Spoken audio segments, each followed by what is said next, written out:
I have a question. What has been that situation that you found yourself in? A situation whereby the fear that engulfed you at that particular moment, if you were to explain it, if you were to describe it in a note, you'd write pages after pages after pages after pages and still not get to the whole definition of what that fear was. What is that fear to you? For me, it was a particular incident. I was in school. I was still in the university, my 200 or 300 level. I'm a bit not sure which of the two, but I know I was, because I did a 5 year course. Then I was still a young guy in school, and I schooled in the prestigious University of Benin, Edo State. Now, this is a federal university. Now, where my school was located is a place known for a little bit of ruggedity, maybe not a little bit, high level of ruggedity, and I mean cultism ruggedity, if I may say so. While I was in school, I used to go to fellowships a lot. Like I used to go to fellowship. I was in this church called Gospel Pillar in school then. That was a fellowship I was attending. Now, I went to this fellowship. There was my pastor then was Pastor Wonder. I think my Pastor Michael Wonder would have Thursday services where it holds from around 5 or 6 to 7 or 8, and everybody goes back home. Mind you, I was staying in Ekosodi. At one point in time, Ekosodi was ranked, when I was in school then, Ekosodi was ranked like the third most notorious place to live in Nigeria. I don't know what Ekosodi is right now, but then when I was still in school, Ekosodi was ranked third most notorious place to live in Nigeria. There was a particular period where Ekosodi was trending on Twitter, where people were talking about their ordeals, what they witnessed in Ekosodi. And honestly, when people were seeing these things online, they were thinking, these are just exaggerations. They are not exaggerations. Now, Ekosodi of now, I'm really not sure, but then you don't mess with that place, man. So this school was in Ekosodi, or this fellowship was in Ekosodi. My hostel was in Ekosodi, where I lived for 5 years of my stay in school. Was in Ekosodi Market Road, to be precise, inside Ekosodi. Here is what happened. This particular day, Pastor Wonder came. We were supposed to have a normal 2 hour event, 2 hour church service, but he felt an extreme presence that day. Like the presence of the Lord was massive, so it converted to just a normal teaching service to a deliverance service. I'm telling you guys, we finished this service. It was a service of cast out demon, cast out this. It was, I'm telling you, see, it was one of those services whereby if you were there, have you ever been to a place whereby you thought you would spend 10 minutes, but you end up being there for like 2 or 3 hours? That was how the service was. It was so intense. Every minute was something happening, like something crazy was happening. He could just say, "Oh, you, I see you. I'm in your mother's room right now. Your father is talking to your mother. You have an issue with so." That was how this is. See, I'm not making any of this up. This is just my own experience. I'm not a pastor. I'm not. You guys know me. I talk about mythology, but this was real life experience. I witnessed this firsthand. Now I'm coming to where my fear came. My fear was not part of this. I'm just trying to explain where my fear came into this story. After this event, this service lasted for about, I think, six hours. We ended that service that day 12:20 ish, 12:20, because I know I was about to go back to my hostel, and I was looking at the time. The time was already almost 1 a.m. and I was like, guys, the distance between the church and my hostel was roughly about 300 to 400 steps.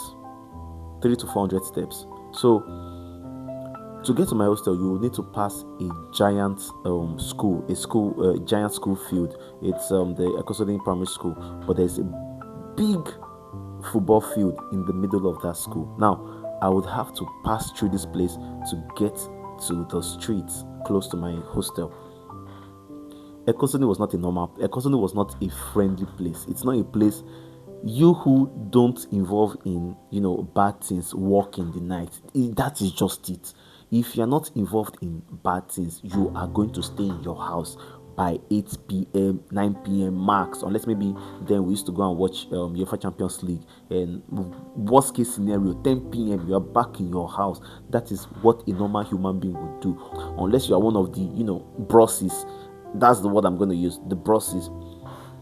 Now, that day I was going back home. Honestly, everybody that was I was the only one that was going to Market Road that day. Every other person were either going back into school campus, which is a lot more secure, or they were living very, very close, like 10 steps, or worst case scenario, 50 steps they've gotten to their hostel. They didn't get to this point of passing through the school.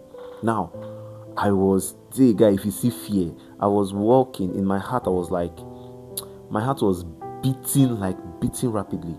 But I was working. I had this courage that, well, worst case scenario, I just received power from from God. I was working. Then I got to the primary school. Just, it was dark. There was no light.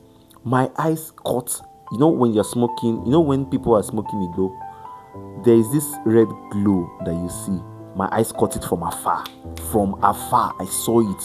Guys were just sitting. I was just seeing those glowing red stuff you get from smoke. I was just seeing like a couple of them. In my mind, I was like, this is not going to be a nice night. Then I was walking. Then I was trying, like, in my mind, I was like, well, maybe they will not see me. Maybe they will just not care. I wish. So I was walking and I just heard, shoo, who be this one? I kid you not, that was exactly how the voice and how the words came out.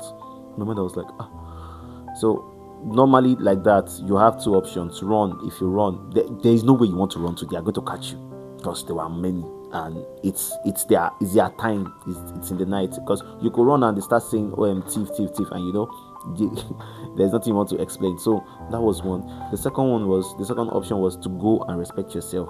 So I walked close. The other guy was like, "Who you be when you walk out for this caban for night?" In my mind, I was like, remember, I swear to God, how I did not shit myself that day, I don't know. Remember, I was like, who sent me message? All my body was vibrating. I will not even lie. My body was vibrating. I just said, and honestly, guys, this is just a true life story. I'm not kidding. See, they could have done anything that night. They could have done anything. Nobody would come out. Nobody would have come out to come and check anything that was happening. Nobody. I promise you, not one living soul. The school was, the football field was surrounded with hostels, but if anybody would have heard gunshots, I promise you nobody would have come out. That is just how bad Ekosini was at that time. Nobody, they did not born you where to come out. Anything they wanted to do that night, they could have done and passed. In my mind, I was just like, blood of Jesus, I'm just coming from church, I beg. Then the other guy was just like, Afame will just a good job. In my mind, I don't think till now I've ever felt such relief in my life. Guys, you guys don't understand.